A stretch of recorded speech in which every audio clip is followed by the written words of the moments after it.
It all started like this.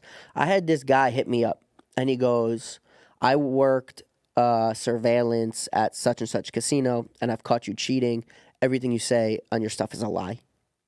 And for whatever, and I get so many requests, I don't even know how I saw it, but when I read it, and people say that to me, but when he said it, something about it like struck a chord. So I hit him back. I accepted the box, whatever. I hit him back, and I'm like, "What property? Da da da." I said, "What time?" And I asked him all these questions and vetted, and like I confirmed he is surveillance for this casino. I said, "Tell me the story. Would you catch me cheating?" Turns out I misinterpreted exactly how he typed it. He meant it more as like a friendly nudge, like, "Haha, buddy, like I caught you one time, whatever." But I read it as like an attack. So when he re-explained the story to me, it was 100% true. What had actually happened was I was playing like Big Bach in the pit, and I wanted to take a break. So I went right outside the pit to play some Pag-Out. I threw a 5K chip down. This is during COVID. We're not supposed to touch the cards. But in Pag-Out, generally you touch the cards. So I put the 5K down, just threw a chocolate, no big deal, like just whatever. Deal the cards. I pick up the cards, and the dealer tried to snag the cards out of my hand. And I snapped on him, and I threw the cards in his face. I said, "Don't touch me. Don't grab my hand. Da-da-da-da-da." And I just took my chip. I threw the cards, right? The cards went everywhere. I took my chip and just walked up to my room. So he talked about that story. What had happened was, and this was like the joking part, is for the camera, they have to show the cards, right? So when he places my hand, turns out it's a losing hand. Mind you, I'm playing $250,000 a hand in the pit. This is a 5K chip. So when they show the camera, it's a losing hand. His joke was like, theoretically, if I could have looked at the cards, immediately saw I was going to probably be a loser, made a scene, and walked off with my 5K. The casino never acted on it because they knew that's not what happened. They knew, first of all, who cares about 5K, right? And also they knew, like, I didn't look at the cards. The dude grabbed my hand. I just chucked the cards at him, started yelling, and walked away. So no one ever, like, acted. I didn't get in trouble. I wasn't even reprimanded. Nobody even brought it up to me. But it confirmed that he was who he said he was. And he goes, "Hey, man, like, just so you know, like, no matter what people may ever say about you, like, I know the truth. Like, I know you're legit. Like, I was in the surveillance booth, and I watched you." I said, "Can I take you out for lunch?" He goes, "Yeah." I ended up taking out for lunch on Rodeo. We went to Beverly Hills, and we had some lunch. And I said, "Can you tell me more about what you've witnessed?" And he goes, "Yeah." And he starts saying, he goes like, "I was the guy that did this. I was the guy that had to watch you for this, whatever."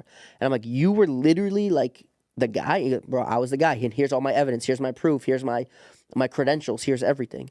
And I said, "Would you ever want to go on and say it?" And he goes, "Yeah." He's like, "Screw these casinos." He's like, "I don't work there anymore. Like, I'm on to bigger and better things. Like, yeah, bro." He goes, "Your story's unbelievable. I watched with my own eyes. I watched them, all these things. I would be so happy to have your back." So we're going to talk to him. We're going to talk to him. And who else? There's a woman. Her name is Mary.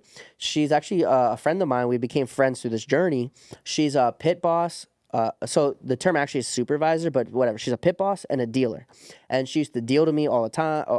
She was always there, like, hands-on, like, so whether she was supervising as the pit boss might play or dealing to me or whatever it was, she was fully invested from the casino's employment in my play. And same deal with her. And she's a girl that actually comes to all my parties. Like, she's a woman that's like super around my social life now that we're past all this. You know what I mean? So she, not only is she so happy to be able to speak on somebody's truth, she sees me as, like, her friend who gets the occasional berating from ignorant, hating morons who, like, just all they have to do is look and the proof is there, but they don't want to look, no problem. So she's like, "I would love to, like, have my friends back and, like, really speak some truths. Like, this is who I am. Like, I don't mind." She's like, "I'd like the opportunity." And I said, "Well, I have an opportunity if you want it." And she goes, "Yeah." All right, let's do it. Yeah. Let's go. Mikki, introduce us. This is Jake Ormond. He worked surveillance for 7 years at numerous casinos, and more specifically the Palazzo and Venetian in Las Vegas. Okay. And so you tell us. Mikki's already kind of like introduced you and explained your role a little bit, but tell us about your what you've witnessed with Mikki. Yeah, so basically, like Mikki said, I've been working surveillance for 7 years. 4 of those years were on the Las Vegas Strip, and about 2.5 of those years were at the Venetian Palazzo, which a majority of our job was actually watching high action play on table games, making sure the integrity of those games are kept safe. Nobody's cheating, nobody's taking advantage. And obviously, I watched Mikki play several times, and he's a pretty straightforward player. He played a lot of baccarat, and if you know anything about baccarat, so when you bet on banker, you got a 1.06%. The house has a 1.06% advantage and on player it's like a 1.26% advantage. So it's one of the best odds you can have playing table games. Um, and that was Mickey's primary game, and I actually witnessed him bet up to like 250, $250,000 a hand on several occasions. What are you saying, that you believe that he genuinely can beat the game? So are you saying that you can verify this? I mean, you can beat any game. I mean, like I said, the odds are pretty good. Hold on, say that first part one more time. You could beat any game. You could beat any game. Well, theoretically, yeah, you can cheat. You can Baccarat is probably one of the hardest games to cheat though, because for one, you got an angel eye shoe which can detect every single card that comes out of the shoe, and there's not a lot of instruments on the game that you can use to cheat with. But there are still ways that you can take advantage and cheat on that game. So what were the But primary ways that you would see people cheat at baccarat? on Baccarat, it'd probably be mostly like pass posting, pinching your wager, like removing your bet after you realize you have a losing hand. Collusion with a dealer is a big one, where the dealer would obviously collude with the player, overpay them. There's a lot of other ways, like Phil Ivey. He was known for the edge sorting, where he was actually able to identify the cards coming out of the shoe based on the edge of the card, Right. because there's differences within those cards. So yeah, there's a way to beat Baccarat, but in my experience with Mickey, I don't think he wasn't doing any of that. Are you saying, though, you're not saying that you have any kind of understanding of how Mickey was able to beat these games? You're just saying that you don't think he was cheating per se. But aren't I you don't kind think of he like cheated. you're kind of claiming to have cheated, right? Isn't that like the I'm not ultimate claiming to have flex? cheated. No, I'm not claiming to have How cheated. else are you going to beat the game if you don't cheat? Anything you could do to make you win the game is cheating, right? Bro, give me $50 million and I'll tell you, but I'm definitely not claiming I cheated. Okay. He can also confirm this. I'm gonna let him say, but A rose by any other name. so the first thing he said, the most common way to cheat is like pinching bets, which is like take some chips off, stuff like that. Right.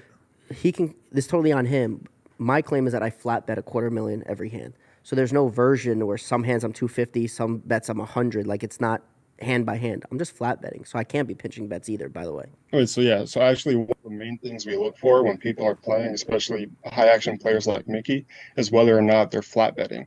Because if they're not flat betting, that means they might have knowledge of where the cards are in the shoe. If they randomly spike their bet up from 5,000 to $250,000 a hand, that means he might know what the cards were, and he was not doing that. So basically, every time I'd watch a player like Mickey, which there's actually a lot of players that would bet 250,000. I've watched a guy bet $825,000 a hand. There's players out there that can bet over $1 million a hand in Vegas. Um, there are many things that are constantly running through my mind as I'm watching a player like Mickey. Is he doing this? Is he doing that? And we also have computers that we can input data from Baccarat games and blackjack games and other games. It's called a breakdown, where the computer can analyze every single hand and every single wager and the entire round of the game to determine if that person is cheating the game. And Mickey came back negative every time. Wow. So why do you think he was banned from the games then? Well, I think there's a couple reasons. One, obviously, Vegas wasn't built on winners, right? They didn't build the Bellagio fountains on winners. Boom. They don't like when people win 17 to $20 million lifetime, $10 million in like 3 months. Okay. Those are real stats, by the way. Really? Yeah. If you want, when you're done saying what you're saying, if you want, you could really break that down. You have like full. You know what I'm saying? Like I'm not here to hide anything. Say it. You can get pretty specific. Yeah. So for one, that's the first reason, right? We don't like people winning that amount of money. And if you just keep winning and you're not losing, we have every right to not do business with you. Just like any other business in the world, we can just choose not to do business with you.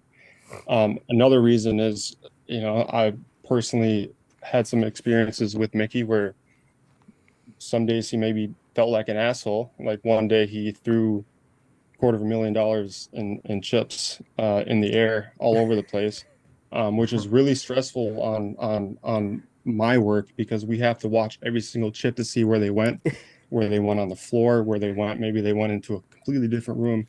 So that's like an hour's worth of work right there. And small little incidents like that stack up. We have all of those types of incidents on record. So maybe one day you were an asshole to a dealer. That's on record. Maybe one day, like I said, he threw chips up in the air. That's on record. And then now he's winning $10 million in a couple months. Um, we have every reason to revoke business with him. Right. So you're not saying that you know how Mikki was able to become a winner. You're just saying that you can confirm he was a winner and that he wasn't doing any of the things that would typically Well, fall under the umbrella of cheating. going back to what I said in the beginning, so this is why I said it. So on player, the house has a 1.06% house advantage against you, which is really good odds. If you flip a quarter, like that quarter can land on heads 1,000 times. Like we have winners. We have multiple people winning like Mikki is at the Venetian. I don't currently work there. I don't currently work in surveillance, just to make that clear. But um, we it, we in the upper double digits, we had people winning millions of dollars. Mm. Off the strip. So Mikki is not uh, the only one that's won that amount of money. It's pretty rare, but the house has such a low advantage against you that does happen. Uh, Interesting. Games like Baccarat or maybe even like double deck blackjack, if you have perfect strategy, you can actually get your house advantage lower than that. Okay, but if you are a casino and you think that someone is playing a game in which you, as the casino, have an advantage, even if the player seems to have won a bunch of money in the relative short term, don't you want to get that money back by allowing them to continue to play? They did, and I wasn't losing. Exactly. Yeah, we'll throw comps and everything like that. We have a system where like players that aren't good at gambling, they don't know when to quit. We actually comp them more than we do winners. Of course. And for the record, Which is I was a very minimal comper at the Venetian. They gave me very little. Really? I think it's because they didn't want to incentivize me to come in. And it's costing them money because I'm winning, and then they're spending the money to comp me and incentivize me to be there. Right. I mean, if you're betting $250,000 on a hand, you can definitely have some free General Chow's, orange chicken, whatever the fuck you want. Okay. Anything else that you want to let us know? I mean, I read I read the comments in the previous no jumper interview that Mickey did, and I just want to slap them all, man, because what he said is the truth, man. He's telling the truth. He did win millions of dollars. Tens of millions. Correct me if that's Yeah, not tens of accurate. millions. Sorry, tens of millions of dollars. And but then again, we do have the right to revoke business with anyone for any reason. You heard that comment section. He wants to slap your asses. And it's going to happen. All right. It was nice meeting you, man. Thank Yeah, you. man. Bro, I told you, and I told the world every single claim from day one. I mean, bro, he just told you I won $10 million in 3 months alone. He said I'm up $17 to $20 million on him alone. He said they banned me because I win too much. They said they couldn't catch me cheating because I didn't cheat. Bro, I'm telling you, like, it's been nonstop verification for 2 years of every claim I've made. The legend continues to build. Right?